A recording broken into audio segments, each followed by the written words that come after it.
Yo, this is Mickeyctx. Welcome. Here we go.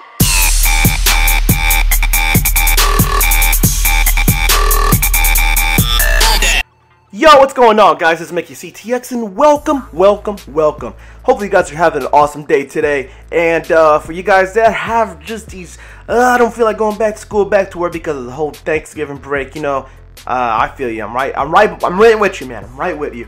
But today we're gonna be talking about the next gen consoles and what I think about them so far, because I'm one of the few that I know that I have both, and I feel like I could actually give a good comparison of the actual consoles, because this is coming from a non-judgmental, even fanboyish, just background. I love both consoles evenly, and because I love both consoles, I got both because there's different games for both consoles. So let's go ahead and get down to what I think of the PlayStation 4, because that's the first one that actually came out. Now, as far as the best bit, I think that the PlayStation 4 definitely have a, it just looks great. If you play the PlayStation 4, you'll be able to see the powerful processor that it has now. And I think because of that, I think developers now will actually create more games for the PlayStation 4 in comparison to the PlayStation 3 because of the restriction it had. That's really cool as well. One of the unique features that anyone could actually envy, I think, was the remote play, which you can actually play your PlayStation 4 through a handheld PlayStation Vita. But the only thing that I don't like about it is that it lags, and it makes the streaming less better if you get further and further away from the PlayStation 4 or your actual router, which of course you expect, of course, if you're not going to be right up the alley of your router. But in general, it's a really cool controller, and it's also a really cool way to play any kind of console if you think about it. I mean, you can go downstairs and play if you don't even have to be up there in your room or down or wherever you're at. Another cool thing that happened was the controller, the DualShock 4. It definitely struck a balance, I think, compared to the previous DualShock controller that maintained actually the brand, and it looks the same, but it just looks much better. It's like a better version, which of course you expect. Has better grip, and of course you can't forget the touchpad and the speakers, of course, that are just additions to the controller. The only thing that I don't like about the controller so far from the PlayStation 4 is that it just doesn't charge long enough for me to play. I'm constantly running out of battery because of the little light that it has. It's a really cool looking light, and I definitely people will it's a showstopper. But unfortunately, there's no options to turn off that light right now, and I'm pretty sure PlayStation 4 will end up doing a feature that you'll be able to turn off that light, because it does get annoying that your battery runs out. But luckily for me, I can charge and play, or I have two controllers, and that's really cool. Now, as far as what I think that there should be a room for improvement is the fact that the PlayStation 4 hasn't, of course, evolved over the years, because it just came out. Like the PlayStation 3 evolved, and it just became a better system as time progressed. Now, I don't expect it to be next week or tomorrow or whenever, but I do expect it to be a better console throughout the years, just like we know PlayStation 3 did. Hopefully, they'll be able to fix the like an option to customize the home menu, which currently right now the only thing you can do is horizontal lines of every game in the app installed on the device. It's a nice beta, I'm assuming, but it's room for improvement where you'll be able to customize it, I'm hoping. Now, as far as another thing that you'll be able to see is that the PlayStation 4 has the camera, which in my opinion is really cool. It actually has facial recognition of anyone that actually registers to the PlayStation 4. It recognizes it instead of you actually having to like push a button. It'll just recognize your face, and it'll log you right into your account, which is really cool. Another thing that I actually have to complain about the PlayStation 4 is that right now you can't record. But I'm hearing that you'll be able to record through when I be recording through your capture device. I don't like to record internally because it doesn't. I just don't like the whole internal capture card thing that both consoles have, to be honest. I'd rather just simply record through my Elgato, and it's simple as that. And it's really easy through Elgato. Anyways, my overall score will be an 8 out of 10 in my opinion for the PlayStation 4. Sony's goal for the PlayStation 4 was simply just to make it a better console, a much more powerful console, better to experience, much more entertaining than it was before. And that's reflected from both the physical design and the internal, just architectural standpoint, which paves the way for a console that is focusing on gaming. While only a few of the exclusive launch titles are worthwhile, those delayed big budget titles as promising rosters of independent developers should fill the gap before long. So that's one thing, of course, to look forward to. Now, I'm going to go ahead and go to the Xbox One. As far as the Xbox One, I will say that I'm actually enjoying it quite a bit as well. The fact that it knows your voice as soon as you're even, like I said, like Xbox on, you could just basically command your Xbox through your face recognition. I mean, voice recognition. I'm still thinking PlayStation 4, and that's really cool. You're able to just say what you want if you want to search something on the internet, or you want to turn something on as far as app-wise goes, or just turn it off. You could simply just say Xbox and it'll just turn on, which is really cool. But one of the bad things, of course, is that sometimes if you're watching the video and it says Xbox, for example, it might actually activate it. But let's go ahead and get down to the whole comparison part. After actually viewing the first generation of the Xbox 360 Connect, I wasn't that impressed by it. But now the Xbox One has come out with the new version of their Connect, and I'm actually very impressed by it. The new model that came with the Xbox One. Of course, the voice command actually works, and the camera sensor is far more accurate than ever before. Like, for example, the game Rise, the Son of Rome, I have that game, and it actually has voice command to certain parts of the game that you actually have to say certain commands, and the Connect will recognize your voice only, and it will actually do what you're supposed to say. So like on one part of the game, it says to let the catapults out, and it attacks like certain parts of the enemy, which is really cool. I've never seen a game do that, and it definitely upped the PlayStation 4 for it to do this as well probably in the future, which I think was really cool. The Xbox One did that, and I'm pretty sure a lot of other consoles will probably follow them as well. Now, the biggest letdown, just like the PlayStation 4, is of course that the many launch titles didn't come out. But you know, what do you expect? I mean, it's a brand new console, and that's how it usually happens from what I hear on PlayStation 3. I didn't get the PlayStation 3 or Xbox 360 the first day or the first month.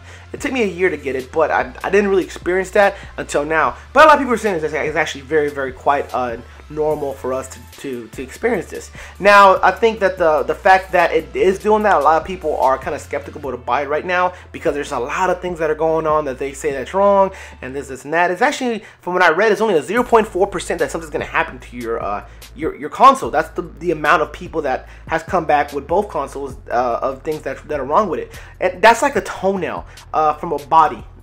That's not a big significant part of your body that you actually need. But I think one of the unique features as well that the Xbox One brought out was that Xbox One's dedication to all encompassing media consumption is very well implemented.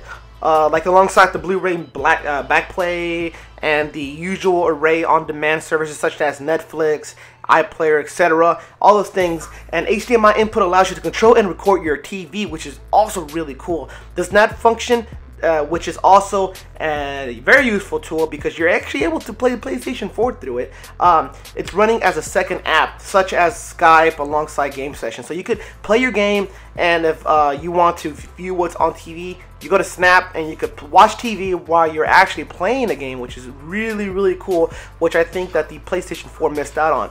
But that's another cool feature. Now, let's get down to the controller part. The improvements to the Xbox One controller over the 360's version are largely under the hood, with dedicated rumbler motors on each trigger. Now, on the surface, the A, B, X, Y buttons are just a whole millimeter closer together. It's not a big deal in general, but it is a little bit closer, which makes it faster to respond to it. That millimeter can really help you in a game, and then they realize that. And the whole controller doesn't feel as bulky as it did on the previous console. But overall, the controller itself has definitely improved. It kept the same functions that it previously did. There's nothing different at all. And that's like the only thing that people are probably concerned about was, will it be the same? And it actually is. It's definitely gripperier from the back, and it doesn't feel like it slips as much, which is really cool addition, because back then you have to buy like a squid grip or some of the little I forgot the name of the little joysticks that you put above them to give it grip as well. I seem not to be having a lot of problem with that because it definitely is an improvement, and that's just one of the things that people from PlayStation 3 didn't like about Xbox, and vice versa. Xbox 360 didn't like that of PlayStation 3 because of the controllers. Now they're very even. They're both very much just meant for a hand. One's not smaller and one's not too big, and that's really an improvement if you ask me. But it doesn't have a touchpad. But you know, you can't have touchpads on everything. Then you'll be copying your competition. Now, as far as the connectivity, I think that the Microsoft Smart Glass, a companion app for tablets and smartphones, is coming into its own on Xbox One, because you'll be able to control whatever through your iPad, your Android, whatever. While the strength of each title's integration lies with developers, functions such as being able to control your apps remotely, preload movie purchases, participate in multiplayer games, and reply to messages using your device. Touch keyboards are also a great feature, if you ask me. No more having to buy these Bluetooth, keyboards to respond.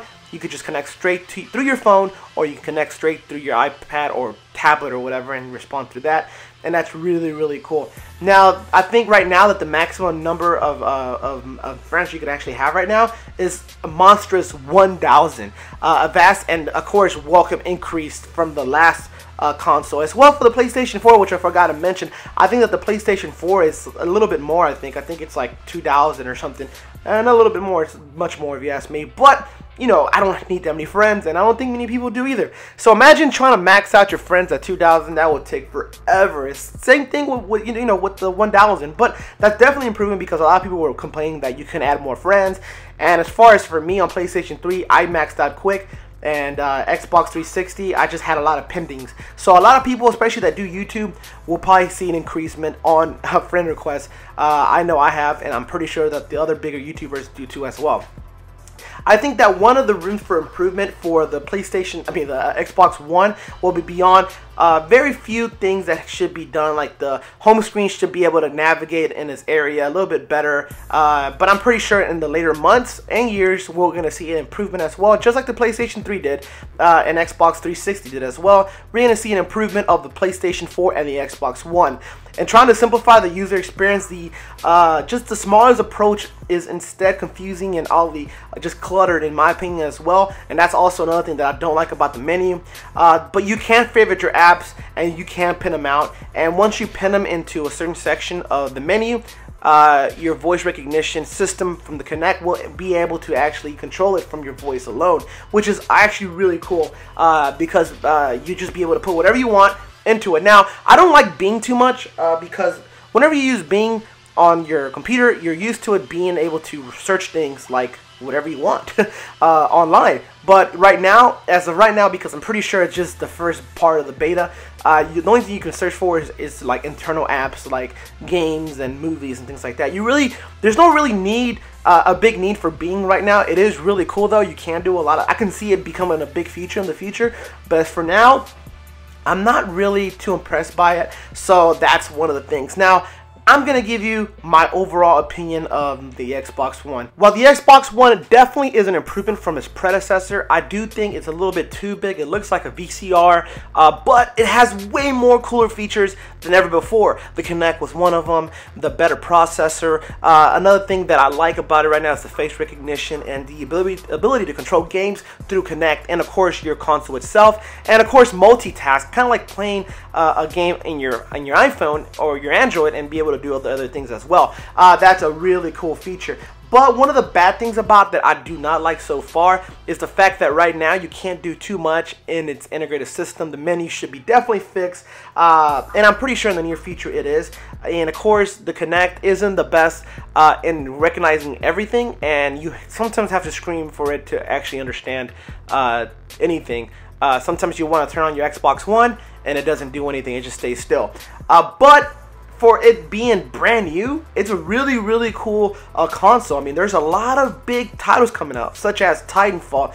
And I think that the Xbox One is very just deliberately positioned as a multimedia server rather than a dedicated games console for the hardcore. And that's one of the things that, of course, some people are complaining about. But we'll see in the future. I think that's just right now, because right now we're seeing such things as the TV integration and things like that, and some people might not like that, but I do. I'm a hardcore gamer and I like it. So we'll see what it is. Overall, I am also going to give it an 8 out of 10 for the Xbox One, because it is a brand new system and there's a lot more to do for this console because it's, like I said, it's brand new. So hopefully you guys enjoy my commentary. Now, in case you're wondering what I prefer the most, let me tell you what I think about these new consoles, and of course how you should base your opinion and how you should base your judgment is by this. And you only have, you know, room for just one gaming console. This is what you should base it on. How many friends of yours play either console, and which games exclusives do you really want? Like Halo or Watch Dogs for PlayStation 4, things like that. That's what you should be asking yourself. So hopefully you guys enjoy this video. You guys are new to my channel, hit that subscribe button for more daily content here on this channel. And I know this is a very long video, but it was a comparison video for two consoles, not just one. And hopefully you guys watched the whole thing and enjoyed it. And if you also like this video, I would really appreciate it if you just hit that like. Helps the channel out and this video out a ton. And of course, until next time, this is yours truly, Mickeyctx, and I'm out.